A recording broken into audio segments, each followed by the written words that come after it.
আচ্ছা, তড়িৎ চুম্বকীয় আবেশ, তড়িৎ চুম্বকীয় আবেশের ইংরেজি কি হয় বলো, জানো? Electromagnetic induction.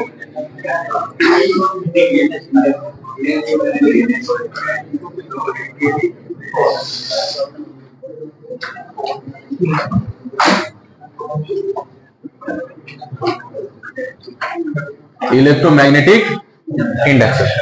এবার আমরা যখন এই তোমাদের প্রথম চ্যাপ্টার যেটা করালাম, আমরা যখন প্রথম চ্যাপ্টার পড়িয়েছিলাম তখন কি বলেছিলাম বলো দেখি, যে তড়িৎ এবং চুম্বক এই দুটোর মধ্যে প্রাথমিক অবস্থায় কোনো রিলেশন ছিল কি? কে প্রথম ধারণা দিয়েছিল যে তড়িতের সাথে চুম্বকের একটা সম্পর্ক আছে? কে, কার কথা বলেছিল?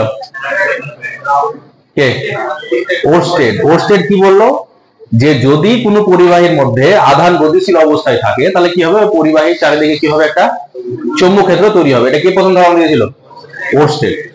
এবার তার মানে কি, একটু ভালো করে কথাটা বুঝো আর কি বললো ওরস্টেড, যে যদি কোনো পরিবাহীর মধ্যে আধান গতিশীল অবস্থায় থাকে, এবার আধান গতিশীল অবস্থায় থাকা মানে কি বলতে পারি, অনেকটা যদি আমরা এরকম করে বুঝতে চাই যে আধান গতিশীল অবস্থায় আছে, মানে এরকম করে ভাবতে পারি যে যদি তড়িৎ ক্ষেত্রের পরিবর্তন ঘটে তাহলে কি তৈরি হচ্ছে, চুম্বক ক্ষেত্র তৈরি হচ্ছে। এবার এই কথাটাকে যদি একটু উল্টো করে ভাবি, তাহলে যদি এরকম হয় যে চুম্বক ক্ষেত্রের কোথাও পরিবর্তন ঘটছে, তাহলে উল্টো ঘটনা কি তৈরি হতে পারে, তাহলে তড়িৎ ক্ষেত্র তৈরি হতে পারে।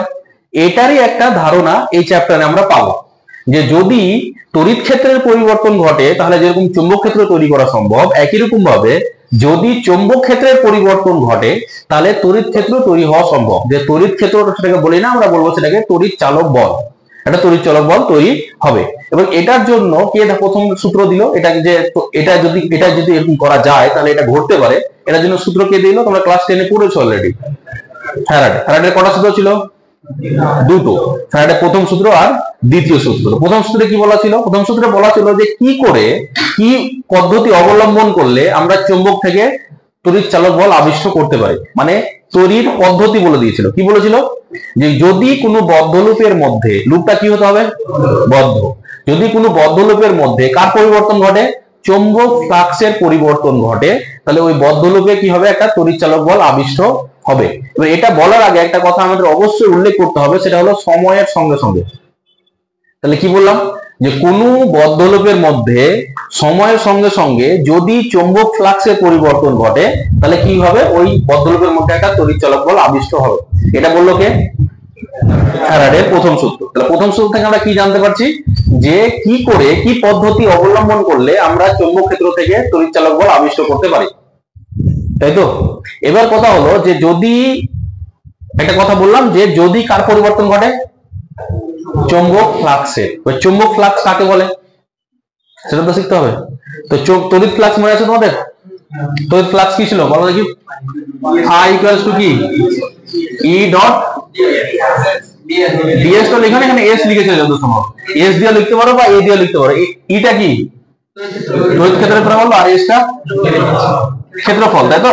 এটাকে a দিয়ে লিখে দিতে পারো বা s দিয়ে লিখে দিতে পারো। তাহলে এটা হচ্ছে কোন ফ্লাক্স? তড়িৎ। তাহলে যদি চৌম্বক ফ্লাক্স হয় তাহলে এখানে কি হবে? বি ডট এস একই রকমই হবে, তাই তো? তাহলে এটা আমরা বোঝার জন্য, আমরা বোঝার সুবিধার্থে এটাকে লিখছি ইলেকট্রিক ফ্লাক্স, তাহলে ফাই এস লিখছি, আর এটা হচ্ছে ম্যাগনেটিক ফ্লাক্স, তাহলে ফাই হয়েছে। আচ্ছা, এবার এটাকে ভাঙালে আমরা কি পেয়েছিলাম? E S cos theta. তাহলে এখানে কত হবে? B S cos theta. থিটাটা কার কার মিডলের অ্যাঙ্গেল? বি আর এস এর মিডলের অ্যাঙ্গেল। এসটা কি? ক্ষেত্রফল। ক্ষেত্রফল অভিমুখ কোন দিকে হয়? সবসময় তলে কি হবে? লম্ব দিক বরাবর। এবার এখান থেকে যদি অঙ্ক দেয় তাহলে অঙ্ক আমরা কিভাবে করব? এর আগে যখন তড়িৎ ক্ষেত্র আমরা পড়েছিলাম, বিটাকে যেমন ইটাকে বলে দিচ্ছিল, এসটাকে বলে দিচ্ছিল ভেক্টর ফর্মে, তার ডট প্রোডাক্ট যেভাবে লিখা হয়েছে সেভাবে করতে হচ্ছিল। তাহলে এখানেও ওভাবে দেবে, সেভাবে ডট প্রোডাক্ট নিলে করে নিতে হবে। এটাকে আমি ডিটেইলসে করতে যাচ্ছি না। এবার কথা হলো এর একক কি হবে? চৌম্বক ফ্লাক্স এর একক কি হবে? এর একক এমনিতে একক একটা বলতে পারো, কি একক হবে বলতে? কি বি এর একক কি শিখেছিলাম? এসআই একক কি ছিল? টেসলা। আর ক্ষেত্রফলের একক মিটার স্কয়ার। তাহলে একক কি হবে? Tesla into metre square. বা এর আমরা বলতে পারি ডাক নাম বা অপর একক বলতে পারি, সেটা কি হবে তাহলে জানো? এককটা হচ্ছে ওয়েবার, ডাব্লিউ বি দিয়ে লিখো ওয়েবার। এবার কথা হলো তাহলে আমরা কি শিখতে পারছি, জানতে পারছি যে 1 weber equals to 1 tesla into metre square. তাহলে যদি কখনো এই ইউনিটটা অনেক সময় তো দেখতে পাবে 1 টেসলা সমান, তাহলে কত হবে বলতে কি এটা মিটার স্কয়ার নিচে চলে আসবে, তাহলে কত হবে তাহলে ওয়েবার বাই মিটার স্কয়ার। তো অনেক সময় টেসলাকে ওয়েবার বাই মিটার স্কয়ারও লেখা হয়। আচ্ছা, আরেকটা একক হচ্ছে এর সিজিএস একক। এই এককটা হচ্ছে কোন একক? এসআই একক। এর সিজিএস একক হচ্ছে টেসলার সিজিএস এককে কত কে বলতে পারো জানো? গাউস, এটাকে জি দিয়ে লিখি। আর এটা কত হবে তাহলে সেমি স্কয়ার। অর এর আরেকটা একক হচ্ছে ম্যাক্সওয়েল। হয় এটাকে এমএক্স দিয়ে লিখতে হবে, আর যদি ম্যাক্সওয়েল স্পেলিং করে লিখো তাহলে কি লিখতে হবে ম্যাক্সওয়েল। ম্যাক্সওয়েল যখন স্পেলিং পুরো করে লিখবো তখন এমটা কি কোন লেটার লিখবো? Small letter. আর যখন আমরা যদি শুধুমাত্র এটা লিখতে চাই তাহলে এমএক্স দিয়ে লিখতে পারি। হয়েছে? এবার কথা, এটা কোন একক হলো? সিজিএস। এবার ওয়েবার আর ম্যাক্সওয়েলের মধ্যে সম্পর্ক কেউ জানো? 1 weber equals two 10 to the power 8 Maxwell. হয়েছে? আচ্ছা, এবার তাহলে আমাকে বলো যে গাউস আর টেসলার মধ্যে কি সম্পর্ক হবে? এখান থেকে তোমার নিজে থেকে ড্রাইভ করতে পারবে? পারবে না? পারবে না? পারবে? কেন? এই ওয়েবারের জায়গাতে কি লিখবো? Tesla per metre square. আর এখানে ম্যাক্সওয়েলের জায়গাতে কি লিখবো? গাউস পার সেমি স্কয়ার। তাহলে এই মিটার স্কয়ার আর সেমি স্কয়ার যে কোনো একটাকে সেমি স্কয়ারে নিয়ে যাবো, দুটোকে ইয়ে করবো, কেটে দেবো, তাহলে পেয়ে যাবো কি কার মধ্যে সম্পর্ক? গাউস আর টেসলার মধ্যে সম্পর্ক। বের করো, করো। তাহলে আমরা কি পেলাম যে 1 weber is equal to 10 to the power 8 maxwell আর 1 tesla is equal to 10 to the power 4 gauss. এটা কার মধ্যে সম্পর্ক তাহলে? চৌম্বক ফ্লাক্স এর সিজিএস আর এস এককের মধ্যে সম্পর্ক। এটা কার মধ্যে সম্পর্ক? চৌম্বক ক্ষেত্রের সিজিএস আর এসআই এককের মধ্যে সম্পর্ক। আচ্ছা, এবার কথা হলো যে প্রথম যে ফ্যারাডের যে প্রথম সূত্র, সেটাতে কি বলা হলো যে যদি কি হয় একটা বদ্ধ লুপের মধ্যে, যদি একটি বদ্ধ লুপের মধ্যে কি হয়, কিসের পরিবর্তন হয়? চৌম্বক ফ্লাক্সের পরিবর্তন সময়ের সঙ্গে সঙ্গে হয়, তাহলে ওই বদ্ধ লুপে কি তৈরি হবে? একটা তড়িৎ চলাচল আবিষ্ট হবে। এবার প্রথম কথা হলো সময়ের সঙ্গে সঙ্গে পরিবর্তন আর স্থানের সঙ্গে সঙ্গে পরিবর্তন, এর মধ্যে পার্থক্য কি কে বলতে পারবে? সময়ের সঙ্গে কোনো ভৌত রাশির সময়ের সঙ্গে সঙ্গে পরিবর্তন আর স্থানের সঙ্গে সঙ্গে পরিবর্তন, এর পার্থক্যটা কি কে বলতে পারবে বলো? হার। সময়ের সঙ্গে সঙ্গে পরিবর্তন হার, আর স্থানের সঙ্গে সঙ্গে পরিবর্তন বলতে হবে। ধরো আমি এখানে দাঁড়িয়ে আছি, এখন ধরো এখন কটা বাজে? কটা বাজে? এবার এখন যা টেম্পারেচার আছে, কিছুক্ষণ পরে টেম্পারেচার এটাই থাকবে কি? এরকম বাধ্যতামূলক ব্যাপার আছে? চেঞ্জ হতে পারে, বাড়তে পারে বা কমতেও পারে। তাহলে এখন আমি এই জায়গাতে দাঁড়িয়ে দাঁড়িয়ে এই সময় পরিবর্তনের সঙ্গে সঙ্গে তাপমাত্রা কি হচ্ছে? হয় তাপমাত্রা বাড়তে পারে বা কমতে পারে। তাহলে তাপমাত্রার যে পরিবর্তনটা হচ্ছে সেটা কি সময়ের সঙ্গে সঙ্গে পরিবর্তন। কিন্তু এই ফ্লোরে যা তাপমাত্রা, উপরের ফ্লোরে তাপমাত্রা একই হবে না আলাদা হবে? আলাদা হবে। তাহলে একই টাইমে দুটো অবস্থানের তাপমাত্রা কি আলাদা, তাহলে সেটা কি সাথে সাথে পরিবর্তন বলবো? অবস্থানের সঙ্গে সঙ্গে। অবস্থানের সঙ্গে সঙ্গে পরিবর্তন মানে কি? স্থান ভেদে স্থান পরিবর্তনের জন্য যে পরিবর্তনটা ঘটবে। আর সময়ের সঙ্গে সঙ্গে পরিবর্তন মানে কি একই স্থানে বিভিন্ন সময়ে যে পরিবর্তনটা ঘটবে। তো যে সূত্রটা ফ্যারাডে বললো, সেই ফ্যারাডের সাথে কি বললো, যদি সময়ের সঙ্গে সঙ্গে কোনো বদ্ধ লুপের মধ্যে তড়িৎচালক কোনো বদ্ধ লুপের মধ্যে কার পরিবর্তন ঘটে? চৌম্বক ফ্লাক্সের পরিবর্তন ঘটে, তাহলে ওই বদ্ধ লুপে কিভাবে একটা তড়িৎচালক বল আবিষ্ট হবে। এবার কথা হলো যেটা যে চৌম্বক ফ্লাক্স কাকে বলে সেটা আমরা শিখলাম। বদ্ধ লুপ যখন উল্লেখ করলেও তখন কি কোথাও বললো যে বদ্ধ লুপটা দেখতে কেমন হবে, কোন আকৃতির হবে? কোন কোন আকৃতির হতে পারে? বদ্ধ লুপটা যে কোনো আকৃতির হতে পারে, কিন্তু তোমাদের দিলে কোন কোন আকৃতি দিবে, যেগুলো যে সমস্ত আকৃতি তোমরা ক্ষেত্রফল নির্ণয় করতে পারো। তোমরা কি কোন কোন আকৃতির ক্ষেত্রফল নির্ণয় করতে শিখেছো? বৃত্ত শিখেছো, চতুর্ভুজ। চতুর্ভুজ বলতে গেলে তোমাদের দিতে পারে বর্গক্ষেত্র দিতে পারে, আয়তক্ষেত্র দিতে পারে, খুব জোর যদি দেয় তাহলে কি দিবে? রম্বস দিবে, তাই না?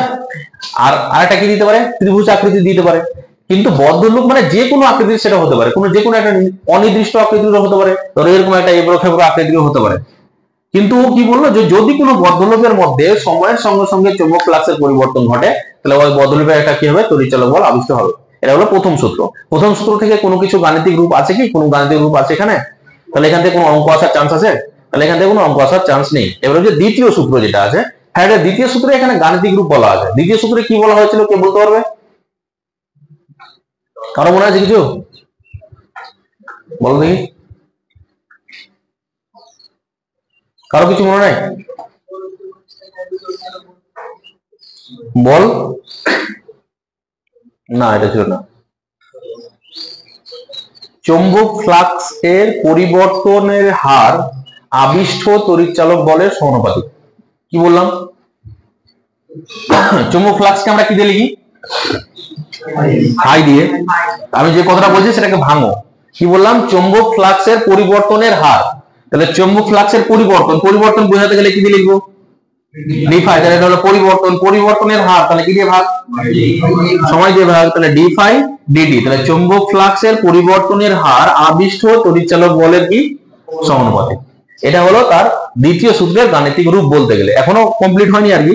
এটা উঠানোর জন্য একটা ধ্রুবক নিয়ে আসতে হবে। সে ধ্রুবক সমান কত হচ্ছে? K d phi dd. এবার এই কে এর মান 1 হয় আর কি। এই ধ্রুবকের মান কত হয়? 1। তাহলে এখান থেকে যদি আমি সমীকরণটা লিখি, তাহলে ই সমান কত পেয়ে যাচ্ছি? D phi by d. এবার কথা হলো যেটা, এর সাথে আরেকটা সূত্র তোমরা পড়েছিলে তখনই, সেটা কার সূত্র? একটা সূত্র আমরা পড়েছি লরেন্জ ফোর্স, মনে আছে? আরেকটা সূত্র তোমরা ছিল তোমাদের তখন পরামর্শ মতে, সেটা ওটা ছিল লরেন্জ, এটা হচ্ছে কি লেন্জ। তো এটা কি কার সূত্র আমরা পড়বো? লেন্জের সূত্র। তো লেন্জ কি বলেছিল মনে আছে? আচ্ছা, তোমরা এমনিতে জানো শক্তি সংরক্ষণ সূত্র কি বলে? শক্তিকে কখনো সৃষ্টি বা ধ্বংস করা যায় না, শুধুমাত্র এক রূপ থেকে অন্য রূপে রূপান্তর করা যায়। তাহলে যদি আমি চৌম্বক শক্তি থেকে তড়িৎ শক্তি পেতে চাই, তাহলে কি করতে হবে? এখানে শক্তি কিছুটা ক্ষয় করতে হবে, তাহলে ওখানে কিছুটা শক্তি তৈরি করতে হবে। তো ওই শক্তি সংরক্ষণ সূত্র থেকেই, সূত্র অনুযায়ী লেন্জ একটা সূত্র দিয়েছিল। সেই লেন্জের সূত্র কি বলেছিল? যে আবিষ্ট তড়িৎচালক বলের অভিমুখ এমন হবে যাতে করে সে তার সৃষ্টির কারণকে কি করতে পারে? বাধা দিতে পারে। তো সৃষ্টির কারণ কি? যে কারণের জন্য সে তৈরি হচ্ছে, কি কারণের জন্য তৈরি হতে পারে আমরা দেখবো। যে ফাই এর পরিবর্তনের জন্য আবিষ্ট তড়িৎচালক বল হতে পারে, এটা তো শিখলাম। তাহলে ফাই এর পরিবর্তন হতে বাধা দিবে। বি এর পরিবর্তন মানে চুম্বক ক্ষেত্রের পরিবর্তনের জন্য আবিষ্ট তড়িৎচালক বল সৃষ্টি হতে পারে, ওর মান পরিবর্তন হতে বাধা দিবে। মানে কি হয়? যদি বাড়ে তাহলে বাড়তে বাধা দিবে, কমলে কমতে বাধা দিবে। যদি কোনো একটা লুপকে ঘোরানোর জন্য আবিষ্ট তড়িৎচালক বল সৃষ্টি হয়, তাহলে কি করবে? ঘোরাতে বাধা দেবে। তাহলে যে কারণের জন্য সে সৃষ্টি হচ্ছে, সে তার সৃষ্টির কারণকে কি করবে? বাধা দেবে। তার কারণ, তার মানেটা হচ্ছে যে এখানে এই যে ই আর ডি ফাই বাই ডিটি এর মধ্যে একটা কি অপোজিট অবস্থা তৈরি হচ্ছে, তো বাধা দেবে। তো তাহলে এখানে কোন চিহ্ন আসবে? ওই জন্য মাইনাস। তাহলে যদি আমি এর গাণিতিক রূপ বলি, তাহলে ই ইকুয়ালস টু মাইনাস কত? D phi by dt. যদি আমাকে পরীক্ষাতে জিজ্ঞাসা করে যে ফ্যারাডের সূত্রে গাণিতিক রূপ লিখো, তাহলে আমি এই মাইনাস চিহ্ন ছাড়াও লিখতে পারি, মাইনাস চিহ্ন সহ লিখতে পারি। হয়েছে? কিন্তু যদি আমাকে পরীক্ষাতে বলে যে ফ্যারাডে ও লেন্জের সূত্রের সমন্বিত গাণিতিক রূপ লিখো, তাহলে কোনটা লিখতে হবে? এই মাইনাস চিহ্ন সহ লিখতে হবে। হয়েছে? তো পরীক্ষাতে যদি বলে ফ্যারাডের সূত্রে গাণিতিক রূপ লিখো, এটাই লিখতে পারি। বা যদি বলে ফ্যারাডের সূত্র এবং লেন্জের সূত্রের সমন্বিত গাণিতিক রূপ লিখো, তাহলে এটাই লিখতে পারি। তাহলে আমরা এটা মনে রেখে দিলে আমার দুটো হয়ে যাবে। হয়েছে? এবার এখান থেকে আমাদের কি কি টাইপের অঙ্ক দিতে পারে সেটা আমাদের শিখতে হবে। তার আগে এখান থেকে আমরা একটা ইউনিট পাবো। ইটা কি বললাম বলো দেখি? ইটাকে কি বললাম? তড়িৎ চালক বল। তড়িৎ চালক বল। আচ্ছা, তড়িৎ চালক বল হচ্ছে ই। তো তড়িৎ চালক বল নামটা কোথায় শুনেছো বলো দেখি? কোন চ্যাপ্টারে? ওহমের সূত্র চ্যাপ্টারে তোমরা তড়িৎ চালক বল শিখেছো। তড়িৎ চালক বলের একক কি ছিল? এস একক ছিল ভোল্ট। তাহলে এস একক হচ্ছে ই এর এস একক কি? ভোল্ট। আর সিরিজ একক স্ট্যাট ভোল্ট। তাহলে সিরিজ একক হচ্ছে স্ট্যাট ভোল্ট। আচ্ছা, এই দুটোর মধ্যে সম্পর্ক এটা পরীক্ষাতে আসে খুব। 1 volt is equal two 1/300 stat volt. তাহলে তড়িৎ চালক বল কি বুঝতে পারছি অ্যাকচুয়ালি? তাহলে তড়িৎ চালক বলকে আমরা এভাবে মনে রাখতে পারি যে তড়িৎ চালক বল অ্যাকচুয়ালি একটা বিভব প্রভেদকে বোঝাচ্ছে। হয়েছে? আচ্ছা, এবার তাহলে এখান থেকে যদি আমি একক লিখি, তাহলে দেখো ই এর একক কি লিখলাম আমরা? ভোল্ট। ইকুয়ালস টু এর একক কি শিখলাম একটু আগে? D phi. এর একক কি শিখলাম একটু আগে? আবার ওয়েবার। আর এটা সেকেন্ড, তাই তো? তাহলে আমরা কি লিখতে পারছি, 1 ওয়েবার ইকুয়ালস টু আমরা কিন্তু ভোল্ট ইনটু সেকেন্ডও লিখতে পারি, তাই না? তাহলে এটা একটা আমরা একক শিখলাম যে 1 ওয়েবার কে, যেটা এখানে লিখেছিলাম আমরা, এখানে এটাও কিন্তু ইউজ করতে পারি, যে এই যে এটা লিখেছিলাম আমরা টেসলা মিটার স্কয়ার আর ওয়েবার, বা আমরা এটা ইউজ করতে পারি 1 ভোল্ট ইনটু সেকেন্ড, ইউনিটটাও ইউজ করতে পারি। হয়েছে? তোমাদের বইয়ে আছে, দেখো ওটা দাগিয়ে নাও। এখানে এইটাকে আমরা কি বলবো, তড়িৎ চলক বল না লিখে কি লিখবো, আবিষ্ঠ লেখাটা বেশি ভালো হবে, আবিষ্ঠ তড়িৎ চালক বল। হয়েছে? আচ্ছা, এবার যদি আমি আই লিখতে চাই, আই মানে কি বলো দেখি, ওহমের সূত্র মনে করো, ভি ইকুয়াল টু আই আর, তাহলে আই সমান কত, ভি বাই, তাহলে এখানে ভিটাকে কি দিয়ে লিখছি, ই দিয়ে, তাহলে ই বাই কত হবে, আর ই এর ভ্যালু কত, ডি ফাই ডিটি, তাহলে ডি ফাই ডিটি ইনটু কত, 1 বাই আর। এই আইটাকে আমরা কি বলবো, তাহলে আই সমান আমরা কত পেয়ে গেলাম, 1 by R d phi dt. এই আইটাকে তাহলে কি বলা উচিত, আইটাকে কি বলা উচিত, আবিষ্ট প্রবাহ।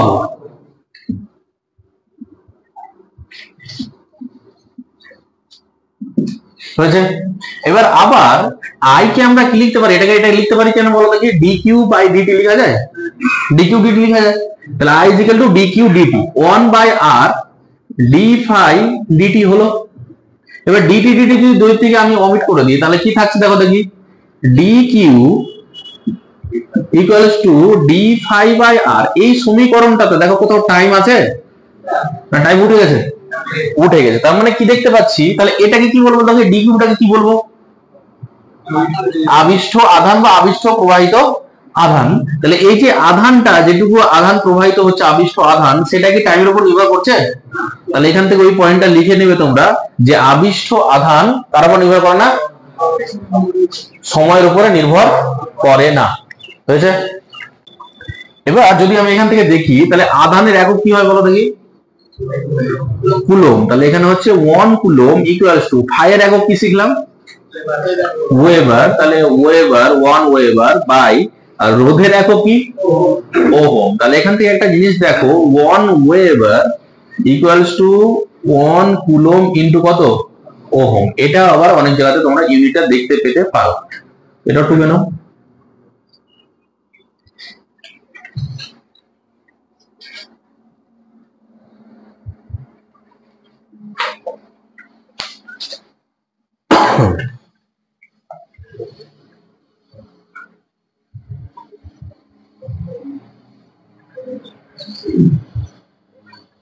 হয়েছে?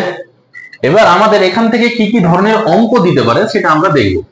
আচ্ছা, এখানে একটা কথা বলে নিই আর কি, যখন দেখো এখানে E equals to minus d phi by dt ছিল, এখানে যখন আই ইকুয়ালস টু লিখেছি ই বাই আর, তোমরা একবার কিন্তু বলো নি স্যার মাইনাস সাইনটা লিখেননি কেন, তাই না? মাইনাস সাইন অ্যাকচুয়ালি লেখা উচিত, কিন্তু যখন অঙ্ক করতে যাব দেখবো যে মাইনাস সাইন আমাদের দরকারই পড়বে না, বলে সাধারণত আমরা মাইনাস সাইন লিখি না, এখানে লিখছি না, সামনে লিখি না, তো আবার উল্টো ভাববে কি কারণের জন্য লিখি না, যে অঙ্কতে বেশিরভাগ অঙ্কতে অপশন যখন থাকে তখন দেখবে যে সব প্লাসেই থাকে, মানে 5 ধরো দেখো -5 ভোল্ট তোমার উত্তর বেরিয়েছে, কিন্তু অপশনে আছে 5 ভোল্ট, তাহলে মাইনাস চিহ্নটা নিয়ে ফালতু কলমের কালি খরচ করা ছাড়া আর কিছু না, বলে সাধারণত মাইনাস সাইনের দরকার পড়ে না, কিন্তু অ্যাকুরেট ক্যালকুলেশনের জন্য কি দরকার, মাইনাস সাইনটা দরকার। তো পরীক্ষাতে দেখবে যে বেশিরভাগ দরকার মাইনাস সাইনের দরকারই পড়বে না, যদি অপশনে থাকে আমাদের তবেই আমরা মাইনাস সাইন নিয়ে ক্যালকুলেশন করবো, তো অপশনে ক্যালকুলেশন করার দরকার নেই। তাই অ্যাকুরেট ভাবে লিখতে গেলে মাইনাস সাইন দিয়ে লিখতে হবে। আচ্ছা, এবার এখান থেকে কি কি ধরনের অঙ্ক আসবে সেটা আমরা দেখি। এখানে আমি কয়েকটা টাইপের অঙ্ক বলে দিচ্ছি যে এই টাইপেরই অঙ্ক থাকবে আর কি। প্রথম লিখো টাইপ নাম্বার 1, টাইপ আকারে লিখে নাও। আচ্ছা, যখন আমরা বললাম যে চৌম্বক ফ্লাক্স আবিষ্ট হবে কিভাবে বললাম, মানে তড়িৎ চলক বল কি করে আবিষ্ট হবে, ই ইকুয়াল টু কত দেখলাম, ডি ফাই ডিটি, সামনে একটা মাইনাস, তাই তো? এবার ফাই সমান আমরা কি দেখলাম, আমরা বিএস cos থিটা। তাহলে ফাই এর পরিবর্তন কি কি উপায় করা যেতে পারে বলো দেখি, যদি চৌম্বক ক্ষেত্রের পরিবর্তন সময়ের সঙ্গে সঙ্গে ঘটে তাহলে ফাই এর পরিবর্তন সময়ের সঙ্গে সঙ্গে ঘটবে। যদি ক্ষেত্রফল মানে লুপটা যদি ক্ষেত্রফলে বাড়ে বা ক্ষেত্রফলে কমে, মানে দেখা গেল যে ক্ষেত্রফল আস্তে আস্তে বাড়ছে বা ক্ষেত্রফল আস্তে আস্তে কমছে, তবে কি হতে পারে, ফাই এর পরিবর্তন ঘটতে পারে। যদি এই থিটা কোনটার পরিবর্তন ঘটে কার সঙ্গে সঙ্গে থিটার কার মধ্যবর্তী কোণ, কার মধ্যবর্তী, বি আর এস। তো এটা বোঝার জন্য যদি আমি বলি যে ধরো এটা একটা লুপ, ঠিক আছে। এবার এই লুপটা যদি আমি বলি যে লুপটাতে এইভাবে তার পেঁচানো আছে, তাহলে লুপটার ক্ষেত্রফল অভিমুখ কোন দিকে হবে, উপরের দিকে। লুপটা তার ধরো এইভাবে পেঁচানো আছে, লুপটার ক্ষেত্রফলের দিকে হবে হয় উপরের দিকে না হলে নিচের দিকে। আমাদের বোঝার সুবিধার্থে বলছি, ধরে নিচ্ছি আমরা যে এই লুপটার ক্ষেত্রফল কোন দিকে, উপরের দিকে। ধরো এখানে চৌম্বক ক্ষেত্র আছে, এখানে ধরো চৌম্বক ক্ষেত্র, আচ্ছা এটাকে ধরো লুপটাকে আমি এইভাবে রাখলাম, তাহলে লুপের ক্ষেত্রফল অভিমুখ কোন দিকে হবে, তোমাদের দিকে, সামনের দিকে, তাই না। এবার ধরো এই লুপটাকে আমি একটা সুষম চৌম্বক ক্ষেত্রে রাখলাম, সুষম চৌম্বক ক্ষেত্রের অভিমুখ ধরো এদিকেই আছে, ঠিক আছে। এবার যদি সুষম চৌম্বক ক্ষেত্রের অভিমুখ এদিকে থাকে তাহলে মধ্যবর্তী কোণ কত ডিগ্রি এখন হচ্ছে, 0 ডিগ্রি আছে। কিন্তু এবার যদি এই লুপটা এভাবে না থাকে, যদি লুপটা এভাবে ঘুরতে শুরু করে, তাহলে মধ্যবর্তী কোণ কোটা আছে, চেঞ্জ হচ্ছে, চেঞ্জ হতে হতে এখন কত কোণে এসে 90 ডিগ্রি। আবার ঘুরলে কি হবে 180, তারপর 270, তারপরে ঘুরে আবার যদি প্রাথমিক অবস্থায় চলে আসে তাহলে কত হবে 360। তাহলে যদি এই লুপটা ঘুরতে থাকে তাহলে চৌম্বক ক্ষেত্রের সঙ্গে সঙ্গে কোণের পরিবর্তন ঘটছে। যদি কোণের পরিবর্তন ঘটে তাহলে এখানে সময়ের সঙ্গে সঙ্গে ফাইয়ের পরিবর্তন ঘটবে। যদি ঘটে তাহলে একটা তড়িৎচলক বল আবিষ্ট হবে। এই মেকানিজমের উপর নির্ভর করে কি তৈরি হয়, জেনারেটর। জেনারেটরের ক্ষেত্রে কি হয়, এটা একটা আর্মেচার যেটাকে আমরা কি করছি, এরকম করে ঘোরাচ্ছি, কি দিয়ে ঘোরাচ্ছি, একটা মেশিন লাগিয়ে, মেশিনের সাহায্যে কি করছি, এটাকে এই আর্মেচারটাকে কি করছি, ঘোরাচ্ছি। যত ঘুরবে তত কি হবে, তড়িৎচলক বল আবিষ্ট হবে। এই নীতি অবলম্বন করে কি তৈরি হয়, জেনারেটর। জেনারেটরের মধ্যে কিছুই না, একটা এরকম একটা কয়েল থাকবে, সেই কয়েলটাকে কি দিয়ে ঘোরানো হবে, একটা মেশিন লাগিয়ে সেই মেশিনের সাহায্যে কি করবে, আর্মেচারটাকে ঘোরানো হবে। লুপটা যদি এভাবে রাখতাম তাহলে এইভাবে ঘুরতো, তাহলে তবুও হতো। আচ্ছা, এবার তাহলে আমাদের যখন অঙ্ক দেবে তাহলে এটার পরিবর্তনের সঙ্গে সঙ্গে অঙ্ক দিয়ে দিতে পারে, বি এর পরিবর্তনের সঙ্গে সঙ্গে অঙ্ক দিতে পারে, এস এর পরিবর্তনের সঙ্গে সঙ্গে অঙ্ক দিতে পারে, থিটার পরিবর্তনের অঙ্ক দিতে পারে, বা এস এর পরিবর্তন কি করে পরিবর্তন হতে পারে, ক্ষেত্রফল বাড়বে বা কমবে কি করে হতে পারে। যদি আকৃতিটা কি হয়, ধর বৃত্ত ছিল, এটা বড় বৃত্ত ছোট বৃত্তে এরকম রূপান্তর হয়, তা বৃত্তের অনুসরণে বৃত্ত না বলে দিয়ে, বৃত্তের ক্ষেত্রফল না বলে দিয়ে কি বলে দেবে, ব্যাসার্ধ বলে দিবে, দিয়ে অঙ্ক দিতে পারে। এবার দেখো কি কি টাইপের হতে পারে। প্রথম নম্বর, টাইপ নাম্বার 1,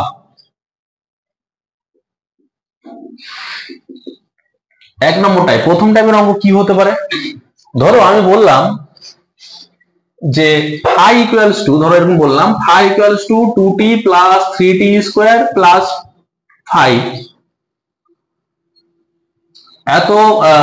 এত মানের কোনো কোথাও চৌম্বক ফ্লাক্স আছে। সেটা বললো যে টি ইজ ইকুয়াল টু 2 সেকেন্ড সময়ে আবিষ্ট তড়িৎচালক বল, 1 নম্বর হচ্ছে আবিষ্ট তড়িৎ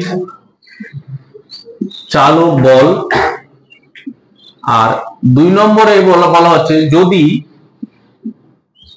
আর ইকুয়ালস টু 7 ওহম হয়, 2 নম্বর দিয়ে ধরো বললো যে আবিষ্ট প্রবাহ নির্ণয় করো। এরকম টাইপের অঙ্ক দিতে পারে, যেখানে তোমাকে ফাই সরাসরি বলে দেবে। হয়েছে, এই অঙ্কটা সলভ করবো কি করে বলো দেখি। 1 নম্বর যদি সলভ করতে চায় তাহলে প্রথমে আবিষ্ট তড়িৎচালক বল বের করতে বলেছে, তাহলে ই বের করবো আমরা। তাহলে ই ইজ ইকুয়াল টু কত, d phi dt. Actually minus চিহ্ন সামনে লেখা উচিত, আমি লিখছি না, দরকার নেই। যদি আমাদের চিহ্ন দরকার পড়ে তখন আমরা আলাদা করে বসাবো। ডি ফাই ডিটি কত হবে বলো, তোমরা এটা প্রত্যেকে পারবে, যে পারবে না তাকে ক্লাস করা উচিত না আর কি। তাহলে প্রথমটা কত হবে, 2 প্লাস 6t হয়ে গেছে। কোন টাইমে বের করতে বলেছে দেখো দেখি, 2 সেকেন্ড। এটা যেটা বের করেছে সেটা টি সময়ে আবিষ্ট তড়িৎচালক বল। 2 সেকেন্ড যদি সময় বের করতে হয় তাহলে ই এট টি ইজ ইকুয়াল টু 2 সেকেন্ড। আমরা যদি এভাবে লিখি এটা মানে বোঝায় ই এর মান টি ইজ ইকুয়াল টু 2 সেকেন্ড সময়। নাহলে বাংলাতে ভেঙে লিখতে হবে। এটা লিখতে গেলে তাহলে কত হবে, টি এর জায়গায় 2 বসিয়ে দাও, তাহলে কত হলো 2 প্লাস 6 ইনটু 2 মানে কত হলো।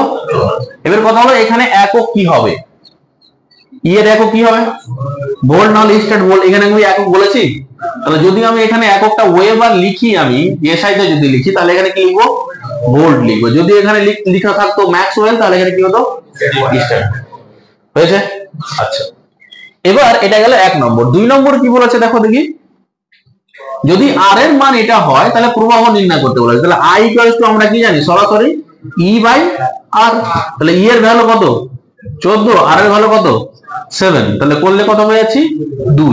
এর আই এর একক কি হবে, অ্যাম্পিয়ার। যখনই আমরা কোনো ভৌত রাশি বের করবো তার সাথে সাথে এককটা অবশ্যই লিখতে হবে, তাহলে এটা কথা হলো এত অ্যাম্পিয়ার। তাহলে এই যে এটা অঙ্কের উত্তর হয়ে গেল, এরকম টাইপের অঙ্ক থাকতে পারে। ঠিক আছে, আমাদের বইয়ের প্রথম অঙ্কটাই বোধহয় এরকম টাইপের আছে, দেখাচ্ছি আমি। এটা কি করো।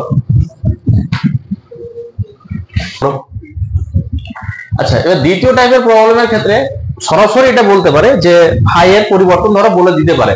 এটা এবার অঙ্ক ধরে নিতে পারো যে দেবে না, আমি বলে দিচ্ছি মোটামুটি অনেক সময় দিতে পারে। সেটা হচ্ছে লিখে নাও তোমরা, সেটা হচ্ছে কি আমি বলছি তোমরা লিখো। কোন বদ্ধ লুপের মধ্যে কোন বদ্ধ লুপের মধ্যে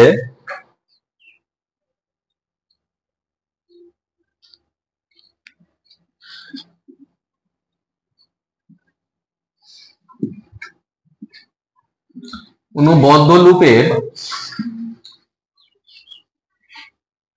চৌম্বক ফ্লাক্স মানে ফাই, কোন বদ্ধ লুপের চৌম্বক ফ্লাক্স -5 ওয়েবার থেকে +5 ওয়েবার এ পরিবর্তন হতে, ওয়েবার থেকে +5 ওয়েবার এ পরিবর্তন হতে 2 সেকেন্ড সময় নেই।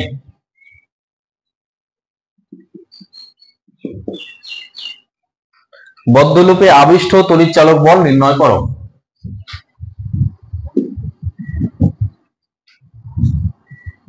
আবিষ্ট তড়িৎ চালক বল নির্ণয় করো। যদি বানান ভুল হয় ঠিক করে নাও।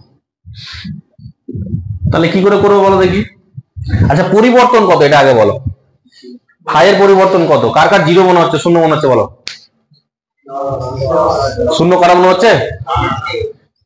সবসময় মনে রাখবে -5 থেকে কত ছিল +5, মানে তোমার কাছে কেউ ধরো 5 টাকা পেতো, কিন্তু তোমার কাছে এখন ধরো 5 টাকা আরো আছে, তার মানে তুমি কারো কাছ থেকে ক টাকা পেয়েছো? 10 টাকা পেয়েছো, 5 টাকা সুদ করেছো আর 5 টাকা তোমার কাছে বেঁচে আছে, মানে পরিবর্তন কত 10। তাহলে পরিবর্তন তাহলে কত ডি ফাই।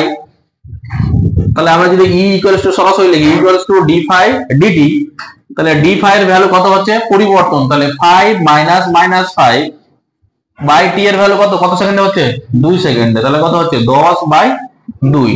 যেহেতু এটা ওয়েবারে ছিল তাহলে এটা কত হবে, এটা 5 ভোল্ট। তাহলে আবিষ্ট তড়িৎ চালক বল হচ্ছে 5 ভোল্ট। হয়ে গেল, খুব সোজা জিনিস।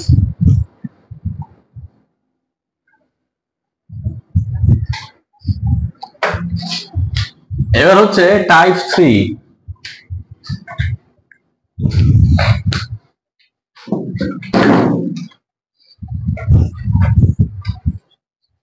এবার টাইপ 3 তে ধরো তোমাদেরকে কি দিল, যে এখানে ফাইটা না বলে দিয়ে বি এর পরিবর্তন বললো। এই সেম জিনিসই ফাই না বললে কি বলবে বি। এবার বি যদি বলে তাহলে তো এস বলতে হবে, তাই না? বি বললে কি বলতে হবে এস। এবার এস সরাসরি না বলে দিলে কি বলবে, কোন একটা লুপের কথা বলবে। কোন আকৃতির হয় বলবে, বর্গ আকৃতির, নাহলে আয়তকার আকৃতির, না হলে বৃত্ত আকৃতির। তো আমি করছি কি এটা বৃত্ত আকৃতির দিয়ে করাচ্ছি আর কি। তাহলে কোন বদ্ধ লুপের বি, মানে তোমরা এভাবে লিখো, ভাষাটা লিখে নাও। কোন বদ্ধ লুপের চৌম্বক ক্ষেত্র, এটা ধরো -5 টেসলা থেকে +5 টেসলা 2 সেকেন্ড সময় এর মধ্যে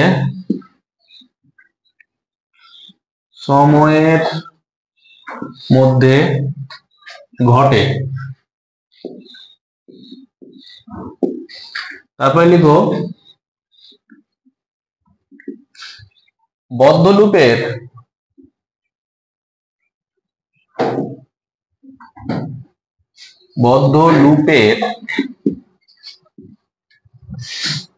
ব্যাসার্ধ 7 সেমি হলে আবিষ্ট তড়িৎ চালক বল নির্ণয় করো।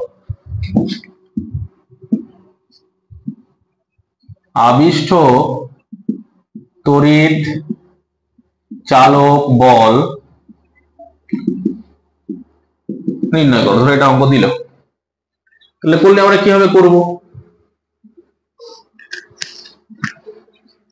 তাহলে আগের মতোই equals to D phi dt, কিন্তু ফাই এর পরিবর্তন তো বলেনি, তো এটাকে আমরা এভাবে ভাঙবো, ডি ডিটি অফ আইটাকে আমরা কি বলতে পারি, বি ইন্টু এস বলতে পারবো।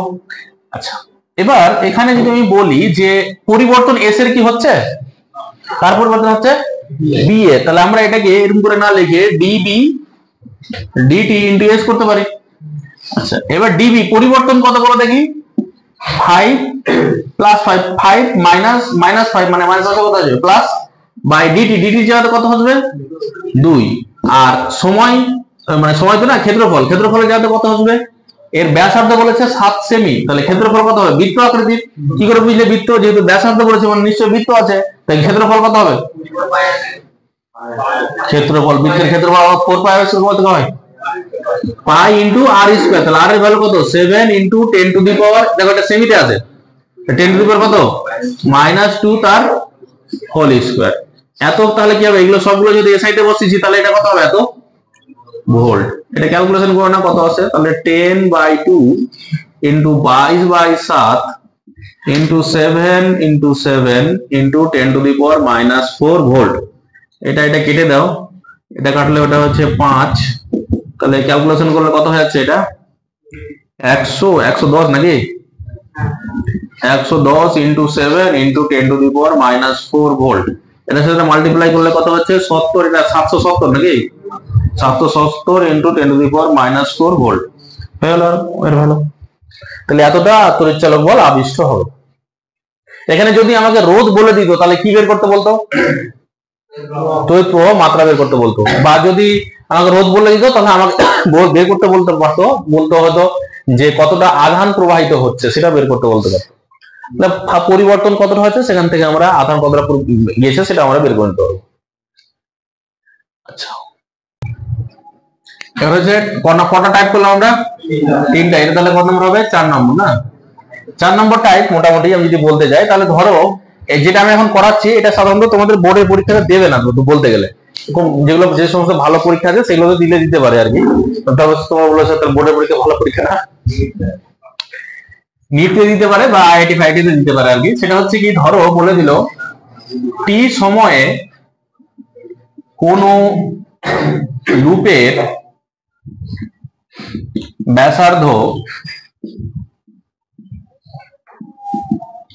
আর ইকুয়ালস টু, ধরো একটা ফাংশন টি এর ফাংশন আরটাকে বলে দাও, ধরো এটা লিখে না 2t plus 3t square plus 10 metre আকারে, মিটার টি সময়ে কোন লুপের ব্যাসার্ধ এত মিটার,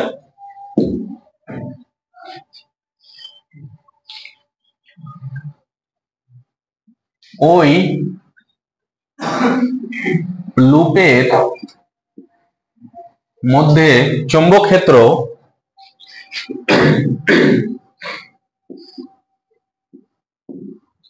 5 টেসলা ক্রিয়াশীল হয়েছে। টি ইকুয়ালস টু কোন সময় বের করে বলো, আচ্ছা 1 সেকেন্ডে বের করবে, টি ইকুয়াল টু 1 সেকেন্ড সময়ে আবিষ্ট তড়িৎচালক বল নির্ণয় করো, আবিষ্ট তড়িৎ চালক বল নির্ণয় করো, এটা হলো অঙ্ক। এবার এই অঙ্কটা কি করে সলভ করবো সেটা দেখো। ইকুয়ালস টু আমরা কি জানি বলো দেখি, ডি ফাই ডিটি, মাইনাস চিহ্ন আমরা এখন বাদ দিয়েছি, নিচে লিখতে পারি আমরা। এবার আমাকে তো এখন ডি ফাই কি সরাসরি পরিবর্তন বলেছে, বলেনি, তাহলে এটাকে আমরা একটা চেঞ্জ করছি, ডিডিটি অফ বি ইন্টু এ, আচ্ছা এ না তোমাদের এস লিখালাম না, তাহলে বি ইন্টু এস। এবারে এই অঙ্কটা দেখো বি এর পরিবর্তন হচ্ছে না এস এর, এস এর পরিবর্তন হচ্ছে, তাহলে এস এর যেহেতু পরিবর্তন হচ্ছে তাহলে বিটাকে আমি রেখে দিচ্ছি, এটা কি লিখবো ডিএস ডিটি, কিন্তু এস এর পরিবর্তন সরাসরি বলেনি, কি বলেছে ব্যাসার্ধটা বলেছে।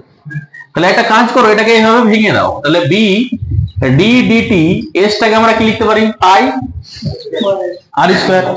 এবার পাই তো ধ্রুবক, তাহলে বি পাইটা বাইরে বেরিয়ে গেল, এটা আর স্কয়ারের ডিফারেন্সিয়েশন কত হয় 2r, আর এটা কি হবে ডি আর ডিটি হবে না, ডি আর ডিটি হবে, তো এটা ছেড়ে দিলে কিন্তু আমরা ভুলে যাবে।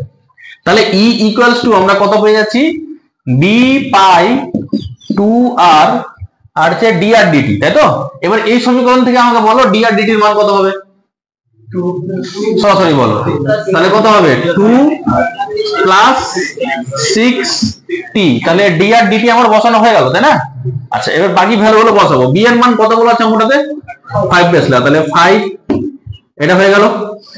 পায়ের মান কত, 22/7 ইন্টু 2 ইন্টু আর মানে কোনটা, ওটা বসিয়ে দাও। তাহলে আর এর ভ্যালু কত, 2t plus 3t square plus 10 হয়ে গেছে, ইন্টু 2 প্লাস 6t। এটা কোন টাইমে বের করলাম বলো তো, আবিষ্ট তড়িৎচালক বল, টি টাইমে বেরিয়ে গেছে। কোন সময় বের করতে বলেছে, 1 সেকেন্ড সময়। তাহলে এখানে কত বসিয়ে দেবো, তাহলে ই এর মান টি ইজ ইকুয়াল টু কত সেকেন্ডে, 1 সেকেন্ডে। তাহলে বসালে কত হচ্ছে, 5 ইন্টু 22/7 ইন্টু 2 ইন্টু 2, এটা হচ্ছে 2 হয়ে যাচ্ছে, প্লাস 3 প্লাস 10 ইন্টু কত হয়ে যাচ্ছে, 2 প্লাস 6। এটা একটু সিম্পলিফাই করলে কত হয়ে যাচ্ছে, 5 ইন্টু 22/7 ইন্টু 2 ইন্টু এটা করলে কত হচ্ছে, 15 নাকি? আচ্ছা, 15 ইন্টু 8। এত কি হবে, এটা কি বের করছি, ই তো। তো এ দেখো কি হবে, ভোল্ট। এটা ক্যালকুলেশন করে যা বের হবে সেটা আমাদের অ্যান্সার।